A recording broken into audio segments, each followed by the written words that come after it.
तो मैं क्यों कहूं मैं इजराइल के साथ? मैं हर एक कमजोर के साथ हूं और मैं फिलिस्तीन के साथ हूं, मैं गारंटी से कहता हूं। आप अटल जी का बयान सुनना, अटल जी फिलिस्तीन के साथ थे, नेहरू जी फिलिस्तीन के साथ थे, इंदिरा गांधी फिलिस्तीन के साथ थी।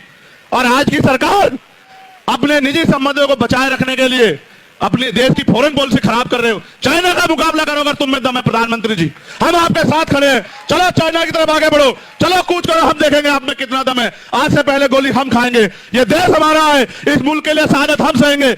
लेकिन अगर आप देश से गद्दारी करोगे तो ये होने नहीं देंगे, हम इस बात को याद रखना। पूरी भी मार भी। और अगर दुनिया की बात आप देखोगे, अभी मैं चर्चा कर रहा था एक पत्रकार साथी से, और मैं जानता हूं मीडिया के साथी इस बात पे जरूर ध्यान करें मेरी। जैसे हमारे देश के प्रधानमंत्री जी को इजराइल दिखाई दिया, उनको मणिपुर दिखाई नहीं देता। और मणिपुर छोड़िए, पूरे देश में जो कमजोर वर्गों पे हिंसा हो रही है वो दिखाई नहीं देती उनको। सरकारी कर्मचारी बड़ा आंदोलन कर रहे थे दिल्ली में कि हमें पेंशन दो, नौजवान सड़कों पे है, रोजगार नहीं है, महंगाई बेरोजगारी ने कमर तोड़ दी है, कोई कहने वाला नहीं है। और आज सरकार कह रही है कि हम इजराइल के साथ। आप ये जानते हो, अगर आपने इतिहास पढ़ा, और मेरा जमीर इस बात की गवाही देता है कि हमें हमेशा कमजोरों के साथ खड़ा होना चाहिए, अपने हक की लड़ाई लड़ने वालों के साथ खड़ा होना चाहिए। आप इतिहास उठा के देखो, अगर आप ये बात जानने का प्रयास करोगे इजराइल और फिलिस्तीन को, तो आपको पता लगेगा कि जिस तरह हमारे देश में हम लोग, इस देश के मूल निवासी, दलित, पिछड़े, आदिवासी और जो धार्मिक अल्पसंख्यक लोग हैं, वो जो बेबस लाचार हो रहे हैं अपने देश में वोट होते हुए भी, इसी तरह से इजराइल ने फिलिस्तीन की जमीन पे कब्जा किया और फिलिस्तीन के लाखों लोगों को बंदी बनाया और फिलिस्तीन को अपने देश में वहां के लोगों को मरने के लिए मजबूर किया। मैं हिंसा का समर्थन नहीं करता, मगर आप ये बताओ, अगर वहां फिलिस्तीन की लड़ाई गलत है तो देश ने जो आजादी की लड़ाई लड़ी अंग्रेजों के खिलाफ, वो कहां सही है आप बताओ?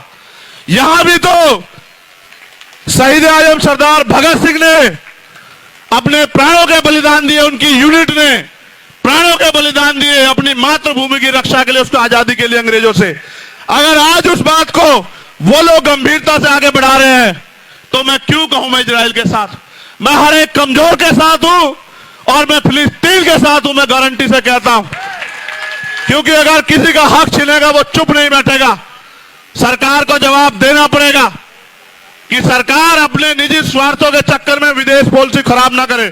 आप अटल जी का बयान सुनना, अटल जी फिलिस्तीन के साथ थे, नेहरू जी फिलिस्तीन के साथ थे, इंदिरा गांधी फिलिस्तीन के साथ थी। और आज की सरकार इजराइल से, वो उनकी जांच एजेंसी है जिससे हमारे नेताओं के अकाउंट खंगलवाने हैं, उनके फोनों में क्या ये दिखवाना है, उनकी इंक्वायरी करवानी है।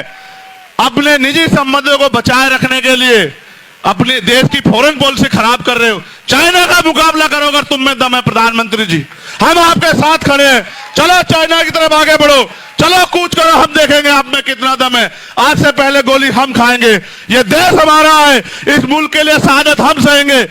लेकिन अगर आप देश से गद्दारी करोगे तो ये होने नहीं देंगे, हम इस बात को याद रखना। पूरी भीम आर्मी, पूरी आज समाज पार्टी शोषितों, वंचितों, मजलूमों के साथ खड़ी है। और आप इतिहास जानते हैं।